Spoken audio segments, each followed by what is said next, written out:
Hi, here at the Long Beach airport. I forgot my headphones in my bag that I just checked in, so if you can hear me, I hope this is better quality than expected. Wanted to do a short quick video on Long Beach airport as opposed to LAX airport. Whenever I can, I try to take Long Beach because there is functionally like the smallest little airport ever. I love it.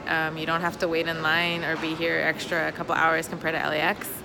And you usually can get a direct flight depending where you're going. That's one of the reasons why I can't always take Long Beach. JetBlue's awesome, but obviously not always direct flights. But when it is, oh, definitely I take advantage. No lines, literally no lines. And this is a holiday weekend. I'm actually here during the week getting ready for working for a financial literacy workshop tomorrow, but flying in tonight so I can avoid the weather, as my flight has been delayed, not from here because where it's coming from. So stay tuned for more tips.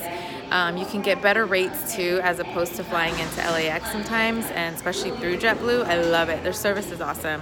I don't work for them or get paid to do that, but I think it's important to share best flight tips because it makes the difference. And I mean, look at the airport. It's functionally, nobody's here. And I love that there's literally nobody at the desk. You just check in yourself and you bring in your bag and you're set to go, and it makes traveling so much easier. So stay tuned. I'm Natalie Torres Haddad, financially savvy Latina.